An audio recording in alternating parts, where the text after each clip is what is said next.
Boa tarde. Nós vamos iniciar então na sequência, a nossa atividade das 15h30, que é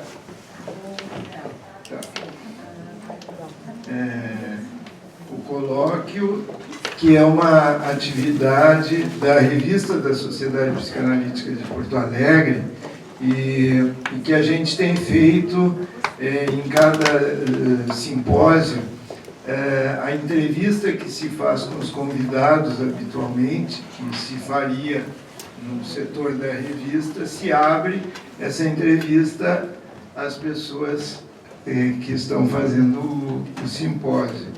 Então, nós temos uma lista de perguntas, que nós vamos, algumas perguntas a fazer para a Analia e para o Dr. Alberto, e aí, dependendo do tempo, se sobra tempo, a gente abre para também a plateia, se quiser fazer algumas perguntas, né? Então, o Cristiano Frank, que é nosso colega e psicanalista da SPPA, vai fazer as perguntas. Eu dou uma coordenada aqui e convido então o Dr. Alberto e a Analia, já conhecidos de todos, né, que subam à mesa. Queria agradecer também que essa atividade é uma atividade feita em parceria com a revista e toda a equipe representada aqui pela Karen, o Cristiano, a Tula, que depois chega aí. Tem mais alguém também. Bem? Pode começar. Então, vocês vão notar que as perguntas elas são um pouco diferentes dos assuntos, nem todas, mas algumas são um pouco diferentes dos assuntos do simpósio, porque a ideia das perguntas é conhecer os nossos convidados, né, o pensamento deles e um pouco da vida pessoal. Tá? Então, eu vou começar perguntando...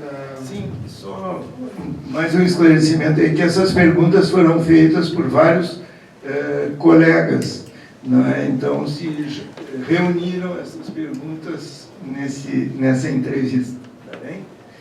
Todos estão representados de alguma forma. Cristiano. Vou começar perguntando para a doutora Analia. Gostaríamos que a senhora nos contasse sobre a sua história pessoal relacionada com a psicanálise e como se deu o percurso que a transformou na psicanalista que é.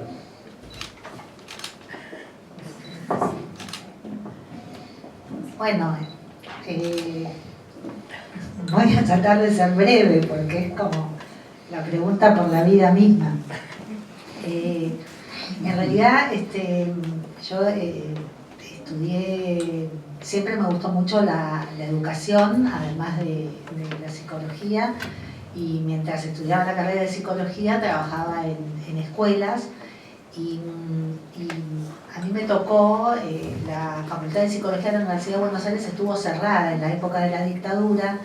Yo entré a la facultad justo cuando terminaba la dictadura y que llegaron una cantidad de psicoanalistas y para reabrir la Facultad de Psicología, con lo cual yo en la carrera solamente tuve psicoanálisis.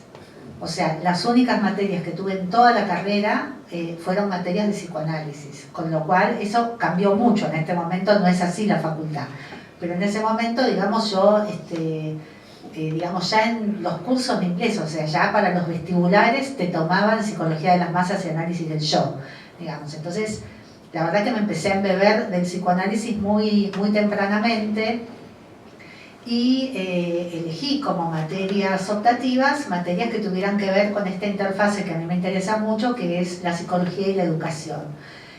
Por otra parte, en ese momento se abre, digamos, lo que es UBACIT, que es el sistema de UBA, Ciencia y Tecnología, que estaba en las carreras de ciencias exactas, o sea, ya había carrera de investigadores, se abre en la Facultad de Psicología y yo fui la primer camada, o sea, hubo 2 o 3 vacantes para ser becario de investigación en psicología y bueno, entonces mi objetivo en ese momento era encontrar digamos, el formato metodológico para poder ser becaria de investigación en psicoanálisis, que la verdad que en ese momento era bastante difícil. Había un epistemólogo y metodólogo que ya falleció, argentino, que se llamaba Juan Zamaja, que nos ayudó muchísimo a los psicoanalistas a empezar a hacer investigación. Y bueno, tuve mucha suerte porque me vinculé a una cátedra que trabajaba en programas comunitarios, que tenía una idea de praxis, digamos, de que no hay conocimiento sino hay conocimiento encarnado, que el conocimiento se produce, que lo que les enseñamos a los alumnos tiene que ser producido por nosotros mismos, que el conocimiento es situado, que nosotros estamos en un país, en Latinoamérica, con población muy específica, y entonces muy tempranamente este programa digamos, conseguí la supervisión de una psicoanalista argentina que falleció, que se llamaba Gilú García Reynoso, que tenía mucho trabajo en comunidad, había estado exiliada en México, llegó de México, del exilio habían llegado Silvia Bleichmann y Gilú García Reynoso, y la verdad que tuve mucha suerte de poder vincularme con estas psicoanalistas y tratar justamente de pensar, digamos, no se nos ocurría pensar el psicoanálisis por fuera de la comunidad. La verdad que yo entré a la Asociación Psicoanalítica mucho después. Mi inserción en el psicoanálisis fue de esta manera, fue ya pensando en problemáticas de todo tipo, y haciendo investigación en el Hospital Garrahan, hice toda la carrera, o sea que hice investigación con pacientes psicosomáticos, investigación, digamos, tuve toda una formación metodológica junto con la formación psicoanalítica, y bueno, después además de mi propio servicio, que me interesaba mucho, digamos, me ofrecieron supervisar en el hospital psiquiátrico, en el hospital monovalente, y la verdad que es una actividad que sigo haciendo porque sigue siendo pacientes muy diferentes, pacientes graves. Todo lo que tiene que ver con el trabajo que vengo haciendo en diversidades sexuales tiene que ver con pacientes que se internan por intentos de suicidio, por cortes, y después nos toca acompañarlos en las transiciones. Y bueno, la verdad que todo lo que es el trabajo por fuera del consultorio es lo que de alguna manera nos permite conceptualizar, nos permite pensar y enriquecer los corpus teóricos que tenemos. Esta es un poco la síntesis, no sé si. Obrigado. Perdón, y le quiero dar muchísima importancia porque yo creo que es a mis análisis personales. O sea, creo que si vos me preguntás, digamos, la psicoanalista que soy, creo que tiene que ver básicamente con el análisis. Ok. A mesma pergunta, então, para o Dr. Alberto. Vou repetir a pergunta. Gostaríamos que o senhor nos contasse sobre a sua história pessoal relacionada com a psicanálise, descrevesse o percurso que o transformou no psicanalista que é. Bueno, esa es una pregunta que... Antes que nada, les quería decir que me gusta... que es muy linda esta modalidad, realmente, de preguntas preparadas, elaboradas y la posibilidad de compartirlas. Me parece que es un muy lindo dispositivo. Sí.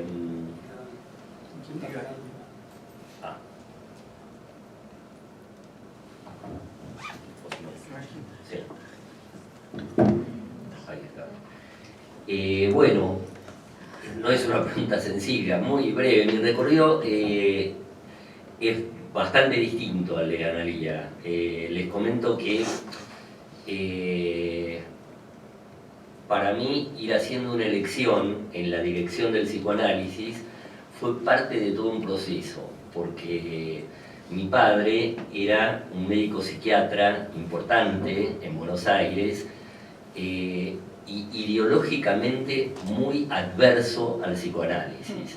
Estaba muy formado en una vertiente de la psiquiatría se consideraban enemigos del psicoanálisis, y eso formaba parte de la adscripción a una formación político-ideológica. Mi padre era miembro del Partido Comunista Argentino, entonces yo desde chico escuchaba hablar mal del psicoanálisis. Nosotros vivíamos en un edificio, en un 4º piso, y en el 8º piso vivía un psicoanalista de la APA.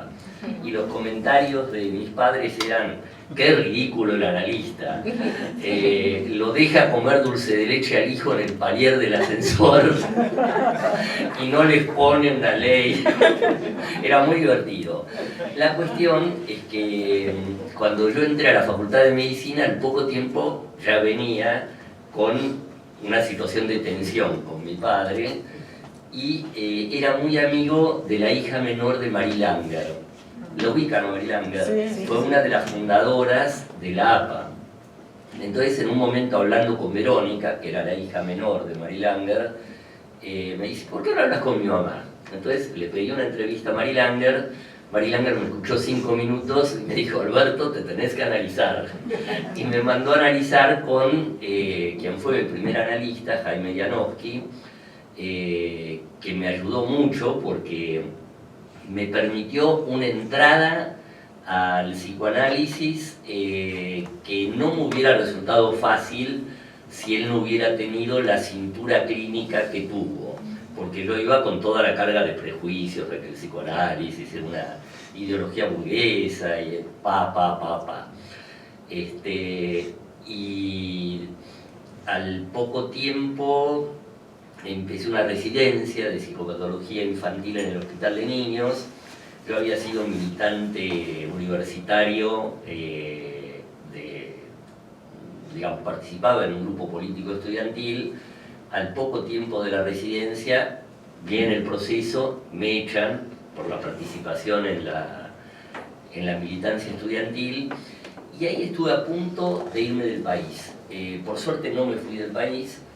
Se abrió una residencia privada en la clínica de Jorge García Badaraco, que muchos de ustedes lo han de conocer, un psiquiatra dinámico y psicoanalista muy importante, muy valioso.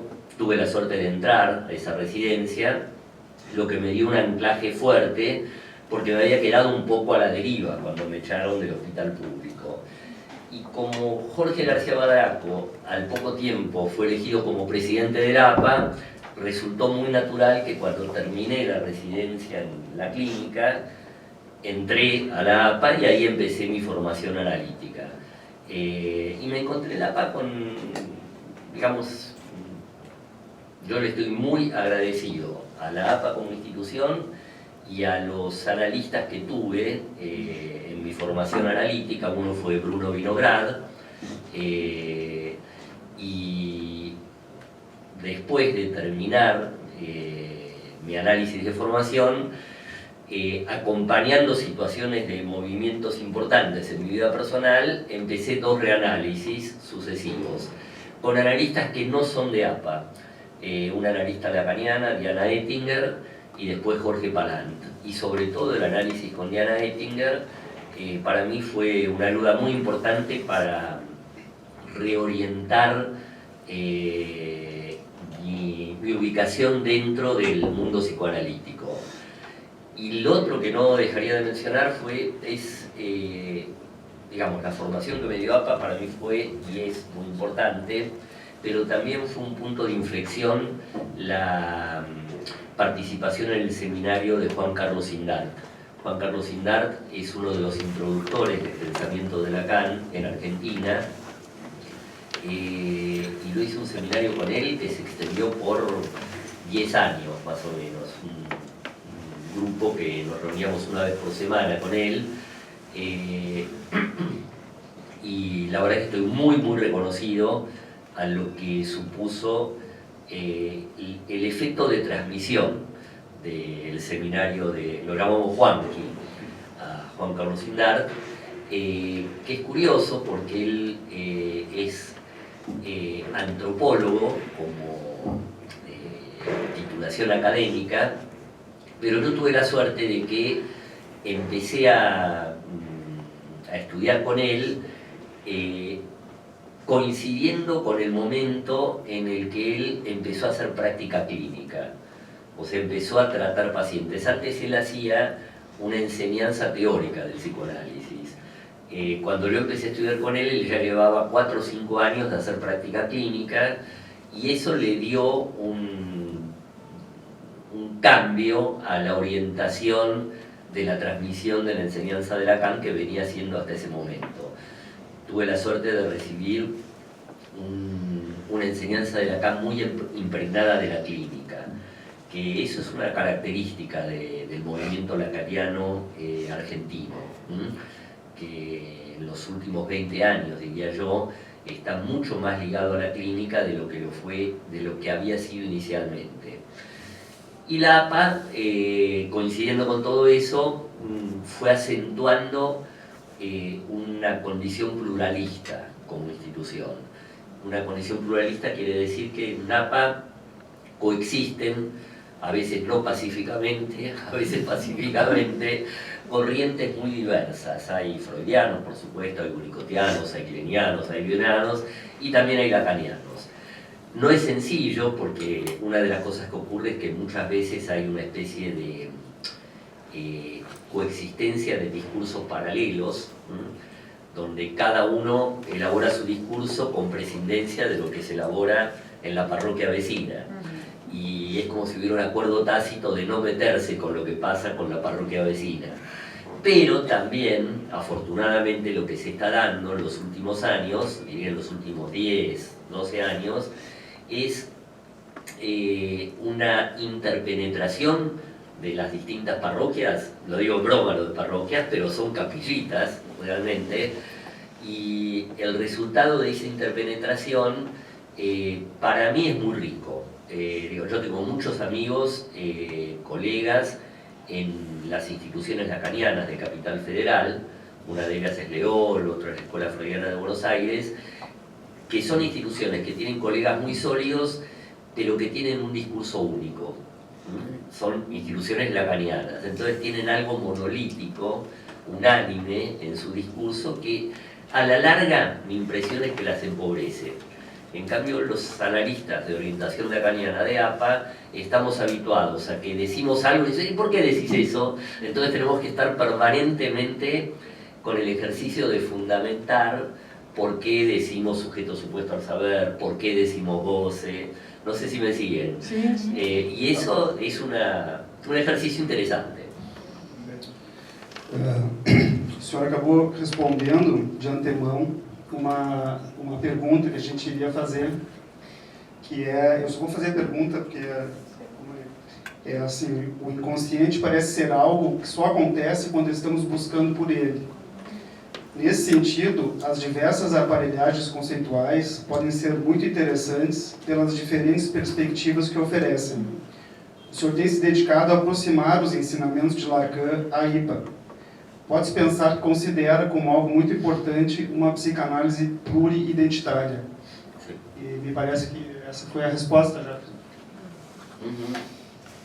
Bom, en todo caso, agregaría una cosita en todo caso en relación a esto, porque me parece interesante cómo lo formulan en la pregunta, un psicoanálisis con una identidad plural.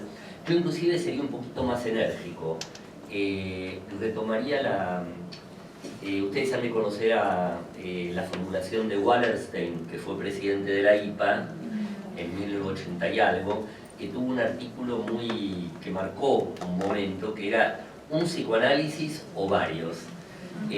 Más que un psicoanálisis con una identidad plural, yo tiendo a pensar que no hay el psicoanálisis, sino que hay muchos psicoanálisis, y es más, en un trabajo que publiqué el año pasado en la revista de la Asociación Francesa de Psicoanálisis, que le dedicaron un número al aniversario de la muerte de Lacan, y se llamaba Lacan hoy, Lacan aujourd'hui, y me solicitaron una colaboración, y justamente una de las cosas que desarrollé en el trabajo tenía que ver con inclusive extremar la posición de Wallerstein y pensar que deberíamos empezar a pensar, me parece a mí, que no es solamente que hay varios psicoanálisis, que sería un psicoanálisis lacaniano, un psicoanálisis winnicottiano, un psicoanálisis kleiniano,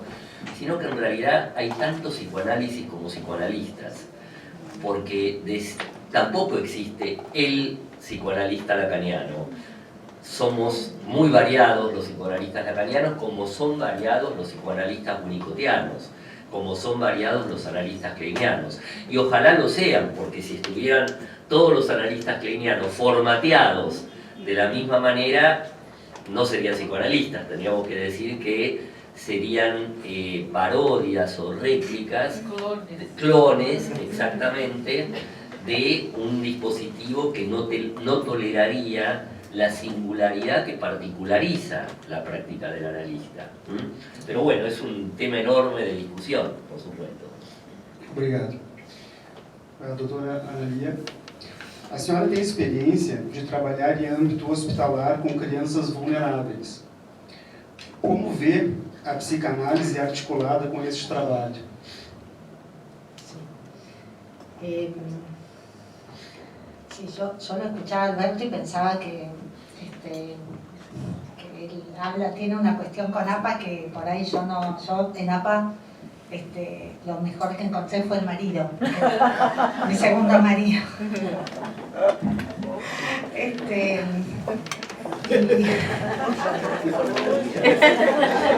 Yo hice un seminario con Alberto. No está en el currículum. No está en el currículum. Y porque, bueno, pensaba que en esto de la formación, digamos, porque yo entré ya con toda una formación a APA, y esa formación tiene mucho que ver con, como yo le decía, con Silvia Bleichmann cuando volví al país. Éramos un grupo, era el momento en que salía una revista en Buenos Aires que se llama Zona Erógena, y que bueno, que lo que se llamó el movimiento post-lacaniano en Buenos Aires. Hacíamos reuniones, en ese momento formaba parte de ese espacio Fernando Uribarri, ustedes lo conocerán, y empezamos a trabajar mucho en lo que tiene que ver con la imaginación, ¿no? En ese momento estábamos con Castoriadis, con Piero Blañé, o sea, leyendo y trabajando esos autores, y la verdad que nos parecía que bueno, que todo el trabajo en lo que tiene que ver, que a mí de alguna manera me sigue pareciendo, ¿no? La cuestión de la imaginación radical, la cuestión de todos los conceptos que tiene el psicoanálisis para que nosotros podamos pensar qué implica cualquier proyecto de transformación personal o social, ¿no es cierto? O sea, todo lo que tiene que ver con conceptos como proyecto identificatorio, como digamos, que tiene que ver con la posibilidad de encontrar un lugar en el despliegue social, un lugar de placer, un lugar donde, y me parece que ahí es donde los sectores de vulnerabilidad social no tienen como las facilidades de otros que nacemos y crecemos en sectores donde es habitual el acceso al aprendizaje, es habitual el acceso al conocimiento. Y entonces fue como muy natural, digamos, el trabajo, o sea, a la misma vez que iba trabajando en mi consulta privada, seguir trabajando en sectores de vulnerabilidad social. Nunca me pareció que se oponían ni que eran algo distinto. Yo no sigo sin pensarlo así. Obrigado. Sou o Dr. Alberto. Basta ser um psicanalista para que aconteça nos tratamentos com ritmo de sessões de 1 ou 2 vezes por semana seja considerado psicanálise? E como se dá a percepção de processo nas psicanálises cuja frequência de sessões ocorra 1 ou 2 vezes por semana? Bueno, es una linda pregunta y que también daría para mucho, ¿no es cierto? Porque es algo que está muy en discusión hoy en día en la IPA. Ustedes han de estar al tanto de todas las discusiones que hubo alrededor de la propuesta de modificación del sistema del modelo Eitingon. Yo, jugando un poco con la pregunta, ¿no? También la primera parte, basta con ser un psicoanalista para que lo que sucede en los tratamientos con una frecuencia de 1 o 2 veces por semana se considere psicoanálisis. Yo la invertiría también, diría, y basta con ser un psicoanalista para que lo que sucede en los tratamientos de 3 o 4 veces por semana sea psicoanálisis, porque en realidad me parece que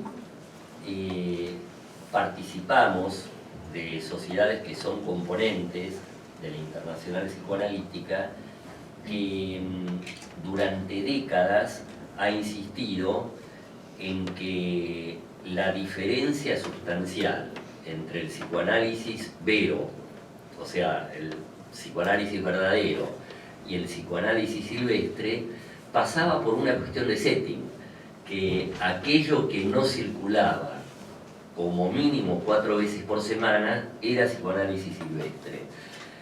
Y me parece que hoy por hoy tenemos elementos suficientes para cuestionar esa definición tan tajante que hace pasar por la forma de un dispositivo terapéutico como es el psicoanálisis, hace pasar por la forma y no por el contenido la definición de aquello que es psicoanálisis. Me parece que la fidelidad a esa formulación de la IPA nos ha limitado en la posibilidad de abordar la discusión que tiene un espesor muy superior y que tiene que ver con, y en definitiva, ¿qué es el psicoanálisis? Porque es claro que es mucho más fácil decir el psicoanálisis es un tratamiento que se desenvuelve por lo menos 4 veces por semana, pero sacando si es 4, 3, 2 o 1, ¿qué es el psicoanálisis? ¿En qué se diferencia de los tratamientos no psicoanalíticos?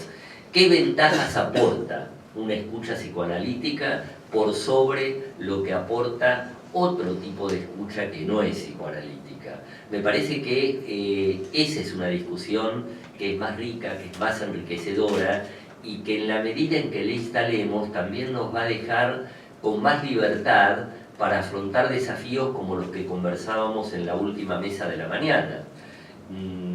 Porque quienes estamos convencidos, y no hay que ser lacaniano para eso, somos colegas que tenemos orientaciones transferenciales diferentes, pero quienes estamos convencidos de que la potencia de un tratamiento analítico no tiene que ver, vamos a decirlo en términos de Green, con el estuche, sino con la célula activa, con la matriz activa, que está determinada por la tensión flotante, por la asociación libre,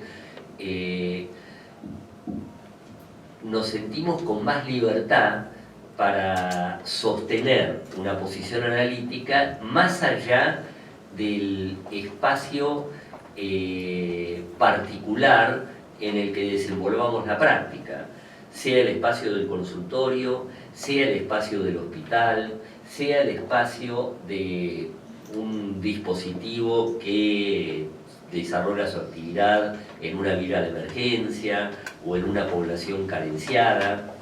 Y yo estoy convencido, no soy el único que está convencido de eso, por supuesto, que la especificidad del psicoanálisis como cura no depende del ámbito en que se desenvuelve, mucho menos del formato, del setting o del encuadre que lo sostiene, sino básicamente de la posición de escucha del que recibe una demanda sostenida en una queja por un sufrimiento. Willy Baranger, uno de los referentes fuertes en APA, tiene una formulación muy linda, casi poética de eso. Él decía que aun si se tratara del último hombre existente en la Tierra, en un desierto, si contara con la escucha de un analista, ahí habría psicoanálisis, aunque no hubiera diván, aunque no hubiera setting, aunque fuera en el desierto. Eso sería psicoanálisis si el que escucha es un analista. Esto es, si el que escucha es alguien con una disposición a salir al encuentro de lo que encierran las formaciones del inconsciente, lapsus, sueños, olvidos, que inevitablemente van a aparecer en el discurso de alguien que se queja de lo que le pasa. Obrigado. Doutora Analia, a senhora participa de linhas de pesquisa a respeito dos processos de simbolização em crianças e adolescentes, como investigadora e professora de programas de graduação e pós-graduação nessa área. Poderia nos falar a respeito deste trabalho? Gostaríamos também de ouvi-la sobre a noção de suplemento, que nos parece estar intrinsecamente ligada à questão da facilitação ao simbólico. Yo quiero decirles que las preguntas, o sea, hicieron un trabajo, porque cada una de las preguntas se responden a todo un trabajo ¿no? Pero que la verdad que es muy conceptual y muy profundo el trabajo que hicieron para elaborar las preguntas. Sí, bueno, efectivamente la línea de investigación, el proyecto que yo estoy dirigiendo y que vengo trabajando hace mucho, es sobre procesos de simbolización en sentido amplio, procesos de simbolización en niñez y adolescencia, y digamos, bajo ese paraguas hay una cantidad de investigaciones pequeñas o dimensiones de ese problema de investigación que siguen distintos becarios, distintos investigadores. Particularmente, digamos, a mí me interesa pensar los procesos de simbolización digamos, que hunden sus raíces en la constitución subjetiva, en la sexualidad, digamos, todo lo que los psicoanalistas sabemos y podemos aportar, pero además implica la producción simbólica referentes empíricos, y eso nos da la posibilidad de trabajar sobre esas producciones, de dinamizar esas producciones en los tratamientos, o sea, hacer lo que llamaríamos tratamientos psicoanalíticos focalizados en la dinamización de las producciones simbólicas, y obtenemos así, digamos, en situaciones de urgencia social, como chicos que están al borde de ser excluidos del sistema educativo, obtenemos una mayor eficacia en la dinamización de los procesos psíquicos que subyacen a las dificultades de aprendizaje. En ese sentido, digamos, lo que yo más estuve trabajando en los últimos años tiene que ver con pensar y conceptualizar los procesos de simbolización dentro de esta línea teórica que yo les mencioné recién, que tiene que ver con lo que se llama el psicoanálisis contemporáneo, donde ubicamos autores como Pierre Aulanier, André Green, Julia Kristeva, bueno, Castoriadis, por supuesto. Entonces, cómo poder pensar en modelos de análisis y de transformación de las distintas producciones de los chicos a partir de estos modelos, o sea, cómo poner a trabajar estos modelos teóricos específicamente en la clínica de niños y específicamente en la clínica de niños con dificultades en la simbolización. Como yo trabajo con pacientes bastante graves, con pacientes con dificultades en el acceso mismo a los procesos de simbolización, me empecé a interesar mucho con los procesos de figurabilidad, de construcción de figurabilidad. Entonces, en mi tesis doctoral, lo que yo trabajé es un modelo de análisis de producciones gráficas y cómo el trabajo con las producciones gráficas es un referente empírico privilegiado para trabajar en los procesos de constitución y complejización de los procesos de simbolización.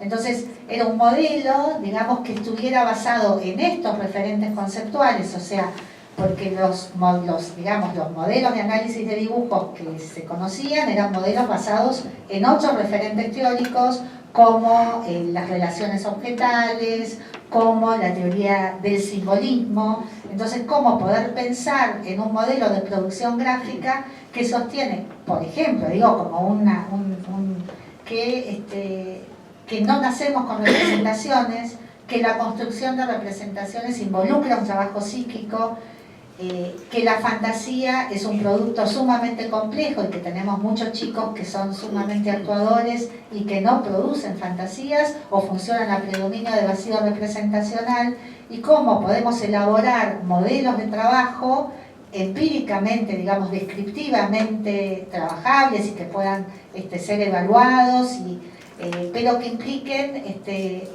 digamos, tener en cuenta esta teoría de los procesos de simbolización. Y después, ¿cómo es la segunda parte?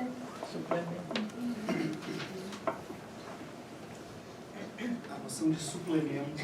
Y la noción de suplemento es una noción, porque digamos, una de las cuestiones básicas en este tipo de concepción teórica es este concepto que está como muy en boga en este momento, que es el concepto de frontera, ¿no? Que en realidad es un concepto que Green lo viene trabajando hace muchos años y que tiene que ver con poder pensar transicionalidades, o sea, la vieja transicionalidad de Winnicott, pero también en modo interpsíquico, en términos de encuadre y en términos de oposiciones no binarias. Y ahí es donde la noción de suplemento es una noción que nos sirve mucho como para poder pensar en este trabajo,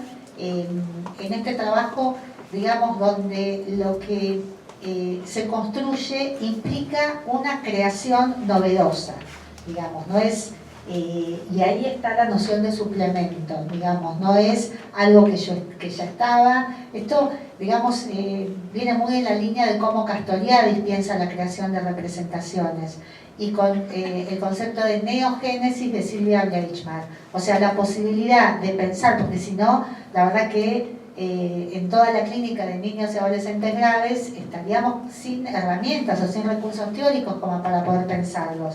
Entonces, poder pensar en la idea de suplemento o en la idea de neogénesis es pensar en la idea no de sustitución, digamos, que es la idea más clásica, que la simbolización procede por sustitución de una representación por otra, sino en desplazamientos mínimos, desplazamientos metonímicos, donde lo que se van produciendo son muy pequeños suplementos que van produciendo dinamizaciones en la actividad representativa. Bueno, son conceptos un poco densos, pero bueno. Muito interessante. Obrigado. Doutora Alberto,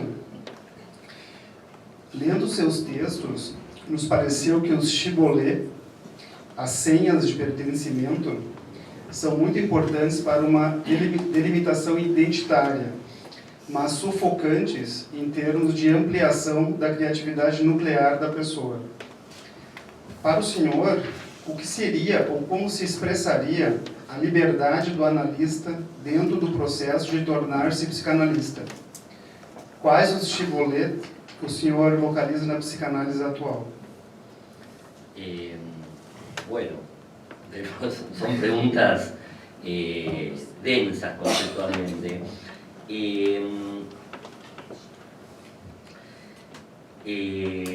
Efectivamente, Desculpa, creio que as pessoas não sabem o que, nem todas sabem o que é shibboleth. Sí, me estaba preguntando eso, así que te agradezco que me lo digas. Es una expresión que toma Freud, y Freud la toma de un pasaje de la Biblia en el cual se evoca una disputa entre los efraimitas y los galaditas. Tuvieron una pelea encarnizada, ganaron los efraimitas y los galaditas intentaban fugarse para no ser asesinados por los que habían vencido.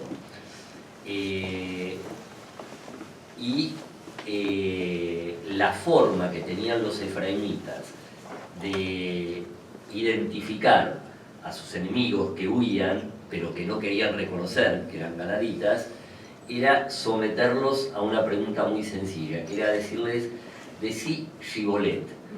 Shibboleth quiere decir espiga en hebreo. Y los pobres efraimitas no podían decir sh, decían sibolet. Entonces cuando decían sibolet, los decapitaban. Es muy divertido porque yo me enteré, esto yo lo incluí en el trabajo que publiqué en la revista de la Asociación Francesa de Psicoanálisis, hay una versión muy parecida de este mito bíblico acá en Río Grande do Sul. Ustedes lo van a conocer con el tema de Pausinho y la imposibilidad que tenían los mercenarios uruguayos que formaban parte del ejército de Río Grande do Sul de decir Pausinho como hay que decirlo. Yo tampoco lo sé decir. Diga Pausinho y lo decían. Pero es interesante que es una reproducción del mismo mito bíblico. Entonces, la idea, Freud habla del gigolet del psicoanálisis y dice que la interpretación de los sueños es un gigolet del psicoanálisis. Nunca pensó Freud que el gigolet del psicoanálisis pasaba por tal o cual concepto. Mucho menos pensó Freud que el gigolet del psicoanálisis pasaba por 4 sesiones, 5 sesiones o 6 sesiones. Me parece que es importante esto para ubicarlo. Él, cuando decía el gigolet del psicoanálisis pasa por la interpretación de los sueños, me parece que es claro que se estaba refiriendo a una disposición a escuchar las formaciones del inconsciente como la que pone en juego el analista cuando interpreta un sueño. Entonces, en ese sentido, me parece que padecemos todavía de un impulso fuerte que siguió a la muerte de Freud y que tuvo que ver con el esfuerzo por resguardar la integridad del corpus teórico clínico de nuestra disciplina por la vía de elaborar gigolets. Y entonces esa elaboración de gigolets pasó centralmente en la IPA por los estándares. Los estándares del análisis de 4 veces por semana, sesiones de 50 minutos, etc. Y en muchas escuelas psicoanalíticas, en muchas corrientes psicoanalíticas, pasó por un intento de gigoletizar conceptos psicoanalíticos. Es un neologismo esto de gigoletizar, pero es el elevar un concepto a la categoría de gigolet. Y me parece que cuando un concepto es elevado a la categoría de gigolet, se resiente como concepto porque ya se transforma en un intocable. Al gigolet no se lo puede cuestionar, no se lo puede tocar. Y entonces pierde la posibilidad de operar, de funcionar como un concepto que interpele la práctica, pero que también sea interpelado por la práctica. Nuestra forma de entender el inconsciente, por ejemplo, nuestra forma de entender lo inconsciente, nuestra forma de entender la transferencia, seguramente se ha sofisticado desde la época de Freud en adelante. Y eso ha sido posible en la medida en que algunos analistas particulares no tuvieron reparos en interpelar a esos conceptos. Un Winnicott, una Melanie Klein, un Bion, un Lacan, por supuesto, no tuvieron reparos, no tuvieron respetos reverenciales que los forzaran a decir, no, yo con el inconsciente no me meto, porque ya todo lo que había que decir sobre el inconsciente lo dijo Freud. ¿Sí? Tuvieron, si ustedes quieren, el descaro, la irreverencia de actualizar los debates, los malos entendidos en relación a los grandes conceptos del psicoanálisis en función de las discusiones que cada época actualiza. Entonces, en ese sentido, yo creo que la pregunta es efectivamente interesante. El gigolet tiene la ventaja de conectar una idea de pertenencia, pero tiene la enorme desventaja de empobrecer el espesor que un concepto, que una práctica misma puede tener. Me parece que hay otra parte de la pregunta que me parece muy importante. ¿Qué sería o cómo se expresaría la libertad del analista dentro del proceso de volverse psicoanalista? Me parece muy importante porque mi impresión es que una de las formas de pensar lo que brinda la práctica psicoanalítica es pensar que es una práctica que aumenta los grados de libertad con las que se mueve el sujeto. Y me parece que es un efecto riguroso de un análisis bien conducido. que amplifica los grados de libertad con los que se mueve el sujeto. Por lo mismo que el análisis, si es un análisis verdadero, avanza en un proceso de alentar desidentificaciones. La caída de las identificaciones es la contracara del levantamiento de represiones. Ahí donde se levanta una represión es porque ha caído una identificación. Ahí donde cae una identificación es porque se levanta una represión. En ese sentido, la cura analítica, per se, por su misma esencia, aumenta los grados de libertad estructural con los que se mueve el sujeto, porque le permite desbordar los límites que toda formación, por progresista, por democrática que sea, supone en términos de limitación, porque todas las prácticas que no son el psicoanálisis avanzan y se sostienen por la vía de promover identificaciones. La práctica analítica es la única que se propone como orientación de su desarrollo la posibilidad de desprenderse progresivamente de las catáfilas identificatorias que caracterizan al sujeto. Es todo un tema, esto da para discusiones largas y para elaboraciones, por supuesto, pero es claro que para los analistas que caigan las identificaciones no implica en absoluto un desamparo para el sujeto desidentificado. En todo caso, el sujeto desidentificado cuenta con soportes más sólidos que la identificación para sostener su vida, para sostener su práctica, para sostener sus proyectos, no tanto por la vía de el repetir lo que hicieron los maestros, por variados que fueran, sino por la vía de inyectarle una dosis de singularidad a la práctica que realiza, sea cual sea esa práctica. Bueno, gracias por la pregunta. Doutora Analia, como a senhora entende que as modificações culturais das últimas décadas, principalmente no que se refere à predominância ampla e restrita dos artefatos digitais e da internet, influencia no dia a dia do analista de crianças e adolescentes? As crianças, mesmo as que aparentemente não se encontram em situação de vulnerabilidade, estariam em risco de apresentarem dificuldades no desenvolvimento dos processos imaginativos? Bueno, ahora me toca hablar de los procesos imaginativos, que es digamos, una conceptualización que yo vengo trabajando justamente para, un poco siguiendo lo que decía Alberto, de los grados de libertad por fuera del registro identificatorio, y justamente tiene que ver con la posibilidad de crear sentido subjetivo acerca de la experiencia.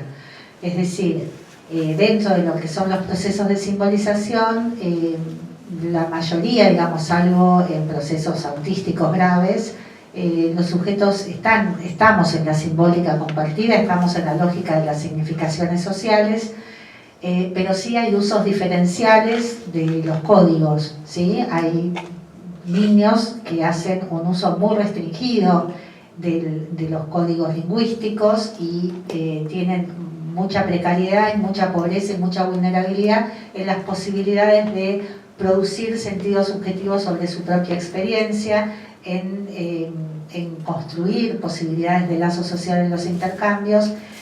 Y bueno, en ese sentido, digamos, a mí me parece que si bien Freud no nombra la palabra imaginación casi en ninguna parte de la obra, todo el psicoanálisis para mí habla de la imaginación en el sentido de poder justamente hablar, transmitir, crear sentido sobre algo que no está. En algún punto el psiquismo es una gran máquina de producir sentido transmisible con posibilidad de construir un lazo social sobre la propia experiencia. La pregunta dice, bueno, ¿cómo digamos, el trabajo que nosotros hacemos permanentemente es el de dinamizar los procesos imaginativos. Entonces, la pregunta es si los cambios culturales, el uso de tablets, el uso de cómo inciden en el despliegue de los procesos imaginativos. Yo creo que, bueno, no lo creo yo, ¿no? Hay autores que lo dicen muchísimo mejor que yo, pero bueno, forma parte, el uso de las tecnologías forma parte de las mutaciones antropológicas contemporáneas. Yo creo que como todas las mutaciones antropológicas, no somos los psicoanalistas los que tenemos que decir si están bien, están mal, son buenas, son malas. Me parece que es muy riesgoso ubicarnos en un discurso moral con respecto a esto, ¿no? Sí podemos señalar, bueno, y nos toca a los que trabajamos con chicos y adolescentes y nos interesan mucho los procesos de simbolización, pensar en las transformaciones subjetivas, ¿no? Entonces podemos pensar las transformaciones en la espacialidad, las transformaciones en la temporalidad, las transformaciones identitarias, digamos, hay como una cantidad de procesos que resultaron modificados a partir de esta mutación antropológica. Lo que sí me parece que es interesante para nosotros es ubicar tal vez momentos de riesgo, ¿no? De vulnerabilidad, como decía en la pregunta, por fuera de personas en situación de vulnerabilidad, pero que me parece que el principio de la vida y la adolescencia es un momento particularmente vulnerable y donde ahí sí me parece que los psicoanalistas podemos pensar qué significa el uso muy temprano de pantallas, digamos, ¿no? Como procesos de alienación en la imagen, cuando todavía no se cuenta con recursos simbólicos para producir algún sentido sobre esas imágenes, y cómo tenemos un aumento, digamos, si podemos como establecer relaciones entre los aumentos inusitados en trastornos de lenguaje de chiquitos muy pequeños, digamos, ¿no? Cómo el uso o la exposición excesiva a pantallas puede producir cierta dificultad en el despliegue de los procesos de simbolización y los procesos imaginativos. Y me parece que de la misma manera ocurre en la pubertad o la adolescencia, o sea, así como la tecnología puede ayudar no sé, a chicos con dificultades o con cuestiones fóbicas, logran relacionarse justamente a partir, porque es un recurso que, bueno, que cuando yo era chica no estaba, digamos, o salías a la calle, digamos, no había una socialidad posible. En ese sentido, la tecnología es un recurso, pero también puede producir, o sea, y fíjense que siempre volvemos al tema de la imagen, ¿no? Como todo lo que tiene que ver con ciberacoso, con una exposición inusitada, con digamos, las relaciones que se han podido establecer entre suicidio y digamos, bullying digital, o chicos que se expusieron, o digamos, ¿no? Entonces, me parece que sí hay algo, y por eso me parece interesante repensar qué son los procesos imaginativos,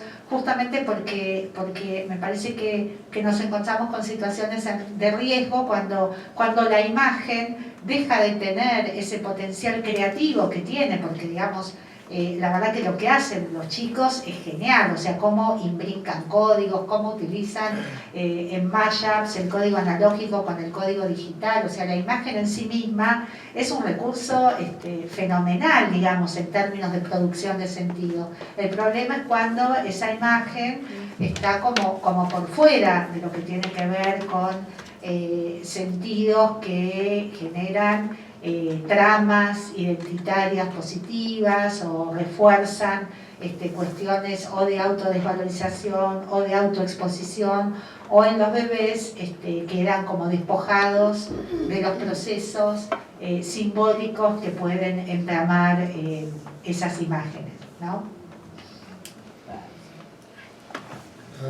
Eu vou aproveitar e vou lhe fazer uma outra pergunta na esteira dessa mesma, para juntar, porque senão a gente vai terminar, a doutora Cabral e... nos parece que a medicalização de crianças e adolescentes, de braços dados com a hipercategorização do sofrimento mental, é uma face importante do modo como a cultura atual tem lidado com seus filhos. Como a senhora pensa essa situação e que repercussões o tratamento medicamentoso pode ter, se é que tem alguma, sobre a emergência das capacidades simbólicas? Sí, yo me parece que es importante diferenciar medicalización de medicación, digamos, ¿no?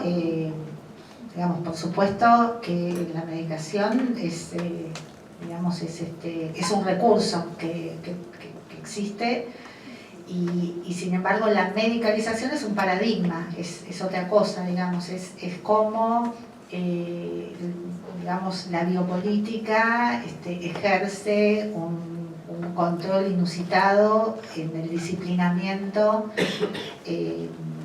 digamos, y de las personas y genera una hipercodificación o una hipercategorización que no tiene que ver con el sufrimiento, con el padecimiento psíquico de las personas. Entonces, en ese sentido, me parece que la medicalización es mucho más general que el exceso de medicación, que es un modo de pensar que me parece que se opone de alguna manera a la singularidad de entender, como entendemos, me parece, desde el psicoanálisis, o como intentamos entender y escuchar, los modos de sufrimiento contextuados, situados, históricos que nos presenta en cada situación. Y bueno, particularmente con algunas patologías como el ADD o ciertas patologías que se han medicalizado en forma, a mi modo de ver, excesiva, yo creo que sí, que genera que por ahí son medicados chicos muy chiquititos, como veíamos la paciente de Alessandra esta mañana, ¿no es cierto? Chicos que por ahí con la medicación se esconde una dificultad en la trama de representaciones, en la trama ligadora de la impulsividad, y que justamente se tapona eso, digamos, los chicos quedan más quietos, quedan más calmados, pero la verdad que, como todos sabemos, la medicación no genera sistemas de representaciones, no genera, digamos, posibilidades de procesamiento psíquico de la experiencia. Entonces, digamos, la experiencia que nosotros tenemos es que son pacientes que muchas veces se descompensan en la adolescencia porque con la medicación se esconden dificultades en los sistemas representacionales que podrían abordarse de otra manera si no se medicaran. Entonces, ahí sí me parece que bueno, que por eso para nosotros fue como muy importante empezar a pensar en estas patologías del acto, empezar a pensar en los procesos de simbolización, no solo en relación al aprendizaje, sino en la constitución misma de los sistemas representacionales o la complejización de los sistemas representacionales para dar una respuesta a estas formas de tramitación que están más allá del principio del placer, que tienen que ver con la descarga de los representantes psíquicos de la pulsión por fuera de desenlaces representativos, y donde me parece que sí los psicoanalistas tenemos como un campo de trabajo que cambia, ¿no? Porque con las patologías graves pasa esto, ¿no? Donde se cambia el destino de las personas, ¿no? Obrigado. Doutora Auriato, na sua opinião, no momento atual, como se originam e se expressam as formas extremas de padecimento psíquico na infância e na adolescência? Bueno, es una pregunta que retoma lo que yo traté de presentar en la conferencia de ayer, ¿no? Pero bueno, muy sintéticamente, me parece que son muchas las reflexiones de distintos pensadores del campo de la sociología, de la filosofía, de la antropología, que han venido marcando en las últimas décadas lo que podríamos pensar como una caída fuerte del prestigio de las identificaciones y de la oferta identificatoria que durante siglos ha sostenido el proceso de inclusión de las nuevas generaciones al cuerpo social. Bueno, la conferencia de Lelo trajo una serie de referencias de Podesky, hablando, por ejemplo, de lo que él menciona como el crepúsculo del deber. Me parece que es una muy linda formulación para precisar esta situación. Crepúsculo en el sentido del ocaso, de que pierden brillo, lo que en otras épocas eran los deberes morales, los imperativos categóricos, por ejemplo, a lo que se refería a Kant, y que dan lugar a una moral convencional, para retomar el término de Freud, descafeinada. Es la forma divertida en que lo trabaja Zizek, el filósofo esloveno. Descafeinada en el sentido de la pérdida del poder subyugante que tiene el café. El café descafeinado para Zizek y para muchos es algo que hace perder el sabor de la experiencia de tomar café, para decirlo de alguna manera, y Zizek tiene toda una elaboración al respecto en el sentido de cómo la cultura contemporánea desdibuja sabores intensos, y por esa vía también confluye en lo que conversábamos en la conferencia de Lelo, en el intercambio, alrededor de esta dimensión de pérdida de la noción de experiencia en la cultura contemporánea. En ese sentido, parece que este desamparo identificatorio que padecen las jóvenes generaciones genera una tendencia, genera infinidad de cuestiones, pero una de las cosas que conversábamos ayer tiene que ver con la tendencia a suplir esa precariedad de oferta identificatoria desde el mundo adulto por la vía de una socialización por la vía sintomática que se asienta en la estructuración. En Buenos Aires se habla mucho de tribus urbanas para referirse a los distintos grupitos de adolescentes que se agrupan en función de una modalidad de goce que comparten. Las más generalizadas las conocemos: la droga, el alcohol, los deportes de riesgo, pero también puede ser el uso muy exacerbado y sofisticado de algún dispositivo tecnológico. Y entonces agrupan los que participan de tal o cual juego en red y los que participan de tal o cual modalidad de uso del smartphone, etcétera, etcétera, etcétera. Con una modalidad adictiva en la forma de relacionarse con ese tipo de oferta tecnológica.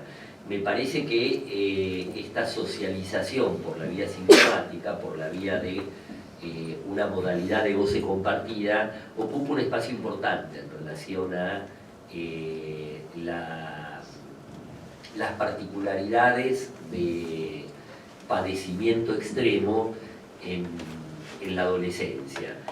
Otra seguramente pasa por lo que yo mencionaba ayer alrededor de las elaboraciones de un filósofo, en realidad es un sociólogo y antropólogo francés, que es David Le Breton, que habla de estos, en lugar de pasajes al acto, de actos de pasaje, para referirse a las conductas de exposición al riesgo en los adolescentes. Me parece que es una noción rica, donde él pone mucho el acento en el proceso de deterioro del poder simbólico de los rituales de iniciación, que dejan expuestos a los adolescentes a armarse los mismos sustitutos, remedios, paródicos de lo que en otra época eran rituales de iniciación provistos por la cultura.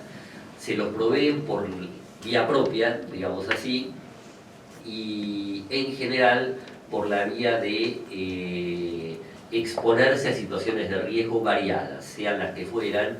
Yo mencionaba en ese sentido la cultura del aguante, del bancarse, del soportar situaciones de riesgo a las que se exponen, sea por un consumo exagerado de drogas, sea por la exploración de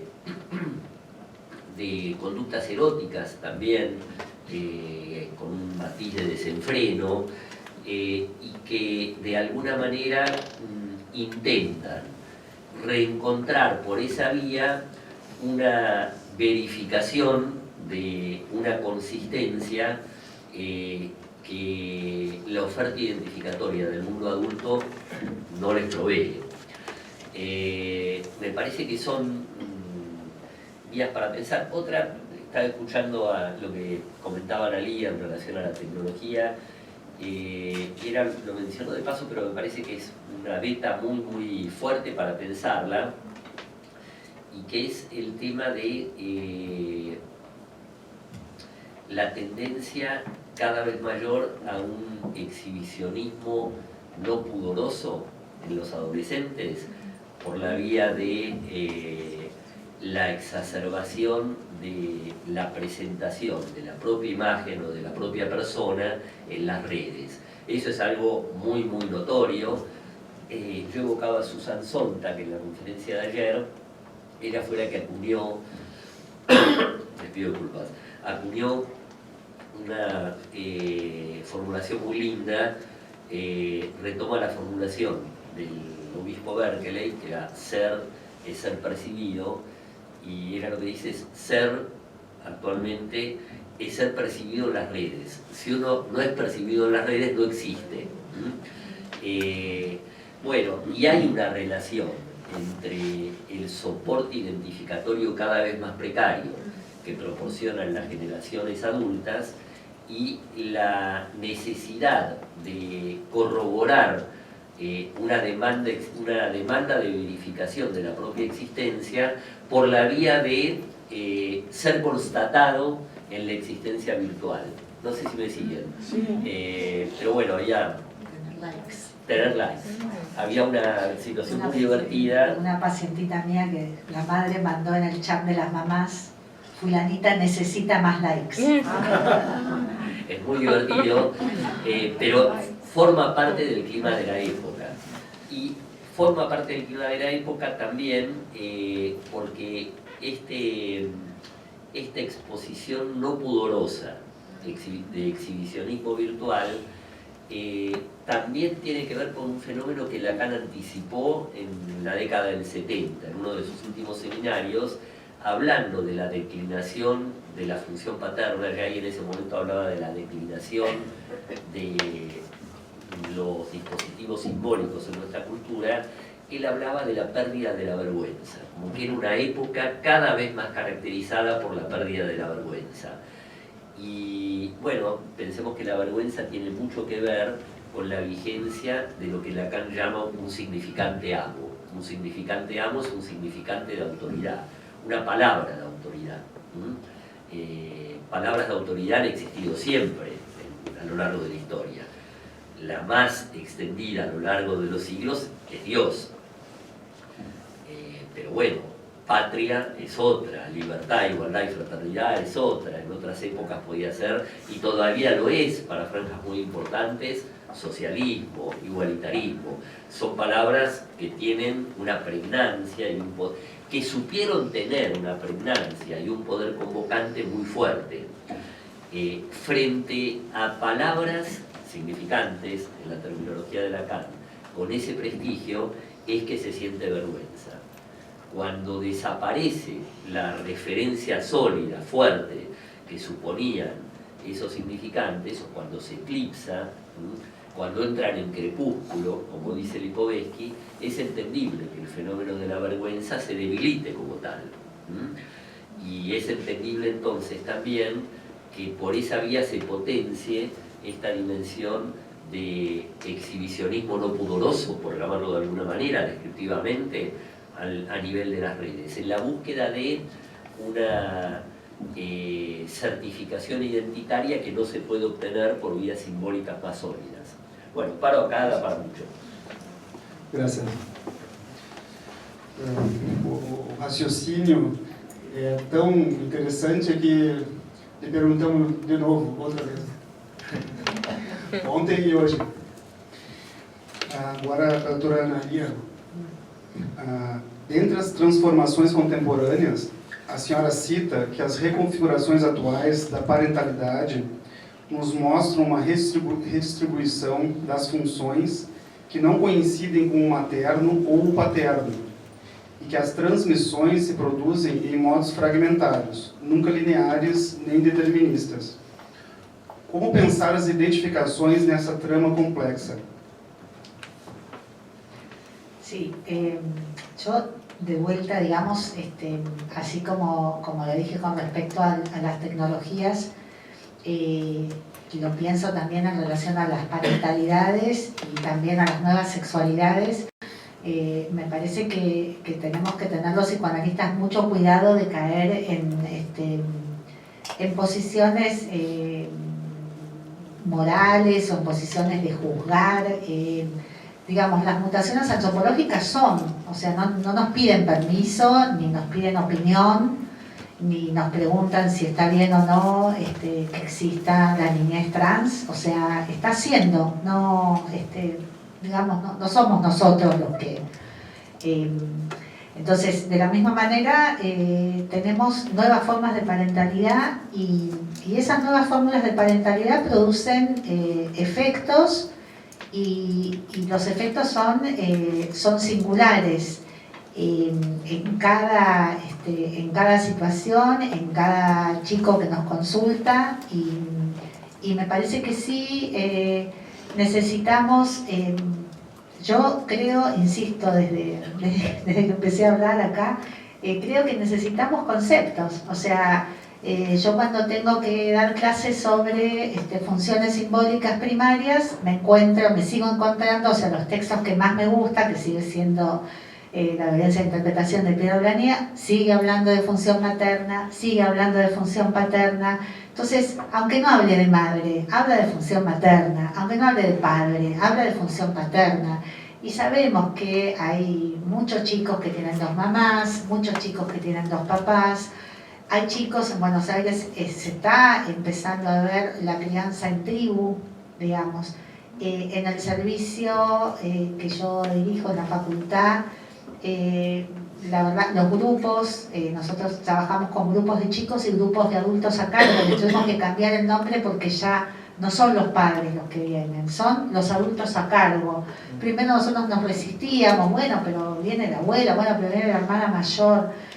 Son las personas que están a cargo de los chicos, son los cuidadores y me parece que la cuestión es pensar cuando hablamos de efectos no lineales, de efectos fragmentarios, de efectos no deterministas, me parece que lo que tenemos que pensar es digamos, cómo se construyen en los chicos las relaciones de alteridad, las relaciones de diferencia. O sea, nosotros necesitamos que ciertas operaciones se construyan, ¿no es cierto? Y sabemos que esas operaciones se construyen si hay una oferta. Ahora, esa oferta en muchos de los chicos en la actualidad no tienen que ver con la manera en que nosotros la conocimos, digamos. Me parece que hay un deslizamiento muy importante a una concepción familiológica, digamos, ¿no? Del complejo de Edipo, donde digamos, tenemos como esta idea ya que no sé ya quién la puede sostener, porque aún en las familias más tradicionales, donde hay una mamá, un papá, nosotros vemos a los papás en funciones erógenas, en funciones divinizantes, digamos, esto del papá como función de corte, no sabemos de corte de qué. Entonces sí sabemos que los chicos necesitan un adulto en una relación asimétrica que se haga cargo del narcisismo trasvasante, que se haga cargo de la libidinización, de la oferta de recursos simbólicos. Sabemos también que necesitamos una dinámica de presencia y ausencia, una dinámica de carencia. Sabemos que el pasaje por lo negativo es esencial en la complejización psíquica. Ahora, me parece que necesitamos poder pensar que esas funciones no se corresponden ni con la mamá, ni con el papá, ni que hay efectos definidos y determinísticos en familias donde hay dos mamás, en familias donde hay, digamos, monoparentales. Entonces, me parece que también tenemos un desafío ahí, ¿no es cierto? Cómo despegamos, digamos, las operaciones simbólicas que pensamos que son constitutivas de la subjetividad de las personas de carne y hueso, digamos, que son, que responden a cada caso singular, digamos, ¿no? En el caso de fulanito, es la mamá, vive con su mamá, vive con su papá, pero la verdad que en muchísimos chicos que nosotros atendemos esto no ocurre así, y sin embargo ocurre, ¿no? Obrigado. Doutora Alberto, o perdão em psicanálise é objeto de estudos seus. Poderíamos falar um pouco sobre este tema? Bueno, les agradezco, porque es un tema que me gusta mucho y lo estuve trabajando mucho y lo sigo trabajando. Y me parece que es interesante ubicar, hay un auge de estudios en relación al perdón, es un objeto de estudio, de investigaciones, en el campo de la filosofía mucho, en el campo de la sociología también en el campo de las ciencias políticas, porque el perdón se articula con lo que en la jurisprudencia y en el discurso político se estudia por la vía de la amnistía, por ejemplo. La amnistía supone un perdón, bueno, es un temón también, y me parece que es importante ubicar que, para juntarlo con cosas que estuvimos conversando, que si hay algo de epocal, de característico de la época, podríamos decir, en relación al interés que está suscitando la problemática del perdón, es porque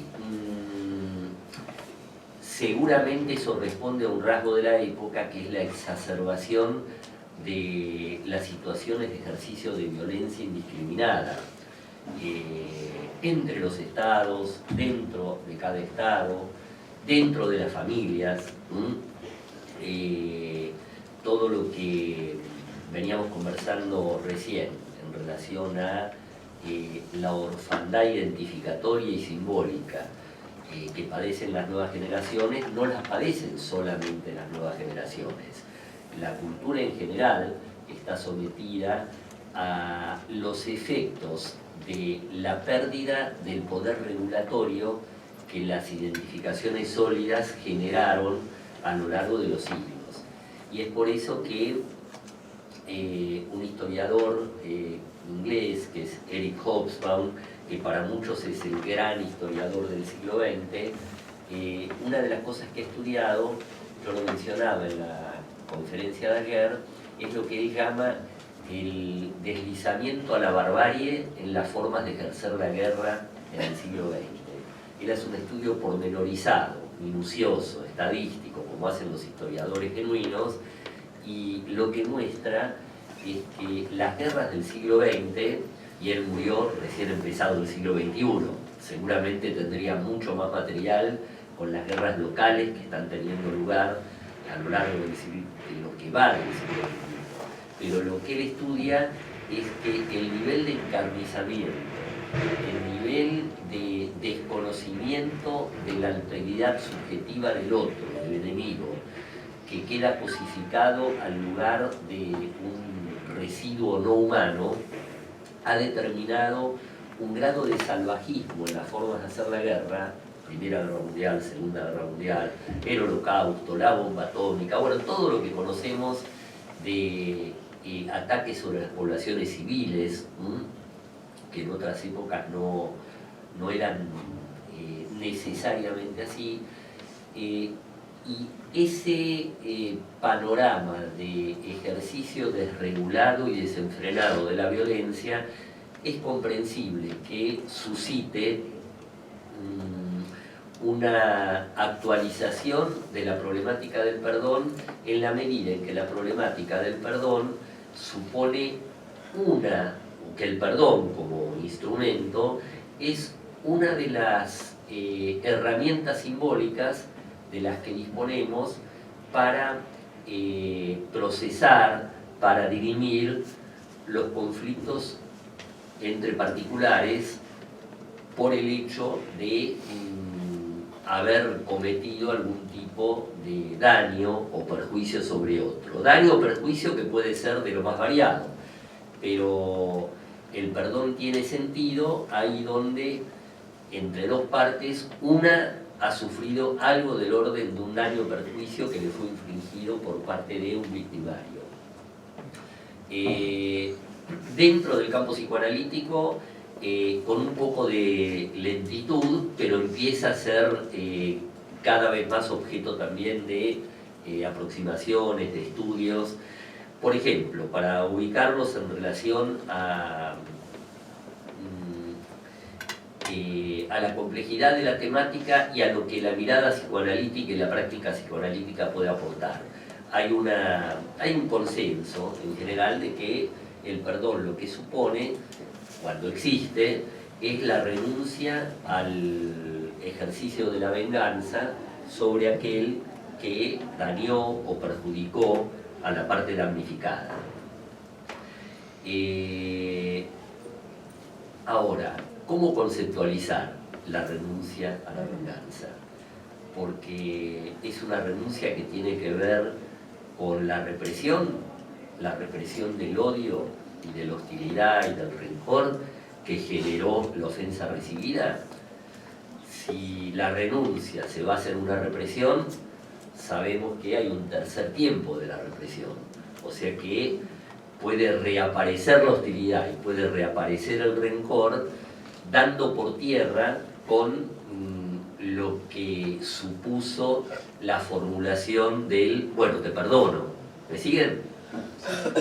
Pero también sabemos que hay un goce masoquista, o sea que el perdón, la renuncia a la venganza por el rencor que dejó el daño sufrido, también puede ser una racionalización, y eso lo vemos mucho en el caso de mujeres golpeadas, por ejemplo. Perdonan al marido victimario y ahí, en ese perdón, entre comillas, un ofrecer la otra mejilla para ser objeto de una cadena interminable de agravios, de sufrimientos, de perjuicios. Puede ser una vía de sometimiento en ese sentido el perdón también. Con la abolición de la culpa. Y sí, con la abolición de la culpa también, porque el que desde una vertiente masoquista perdona al ofensor, en realidad está obteniendo un rédito de goce en ese supuesto perdón. Son perdones mentirosos, podríamos decir, o yo los llamo perdones neuróticos, en el sentido de que están sostenidos en la fragilidad de una formación reactiva o de una represión. En ese sentido, pensar en las condiciones metapsicológicas que hacen posible un perdón verdadero, pensar en las condiciones metapsicológicas que hacen posible un perdón genuino, va de la mano de elaborar y pulir lo que podríamos pensar como mecanismos o procedimientos subjetivos que vayan más allá de la posición neurótica, que no tengan que ver con la represión, que no tengan que ver con la formación reactiva. Con esto termino porque si no daría para mucho más. Pero, por ejemplo, algo parecido nos ocurre cuando pensamos en qué hacer con la contratransferencia. ¿Qué hace el analista con la contratransferencia? ¿La reprime? Si la reprime, también para él existe el tercer tiempo de la represión. Y nos puede pasar como le pasó a Meltzer, que tanto tiempo pregonando el mismo traje gris, la misma corbata gris, los mismos zapatos negros, y terminó casándose con una paciente. O sea que tanto resguardo, tanta formación reactiva, en algún momento expone a quien lo padece a los retornos del tercer tiempo. Entonces es interesante ver que, por ejemplo, también en relación a la contratransferencia, Freud no habla de represión de la contratransferencia. Freud utiliza términos diferentes. Sofrenamiento, por ejemplo, que nos dan la pauta de que él también pensaba en esa dirección en otro tipo de mecanismos subjetivos que hablan también de otra subjetividad.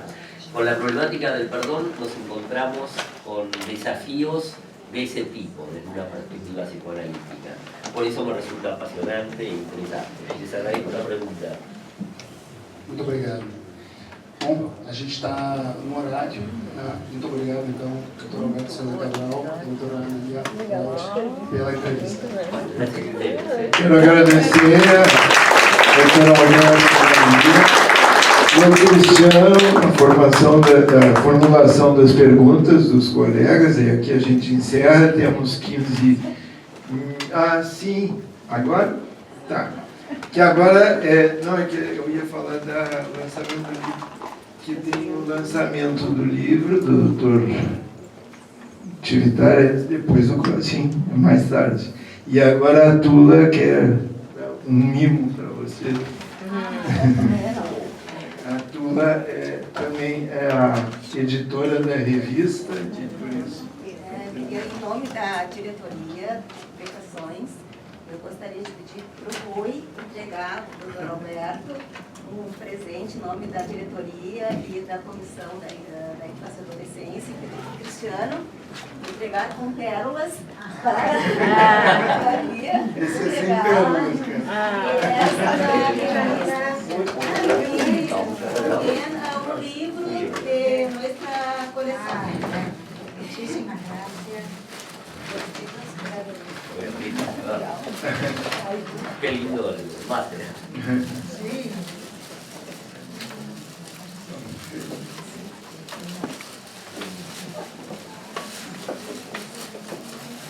Lê, aí depois dá para trocar.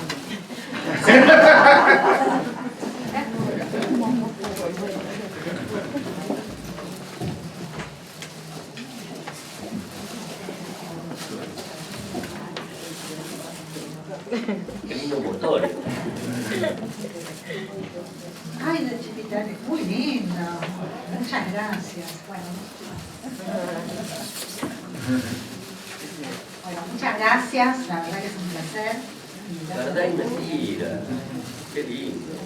Primero corto. Bueno, muchísimas gracias. Muchas gracias, colegas. No son los mismos, no. Claro, No, podemos no, intercambiar. no. Buenísimo. Estamos avanzando en la biblioteca pública. 15 minutos para um cafecito. Sim, um recreio.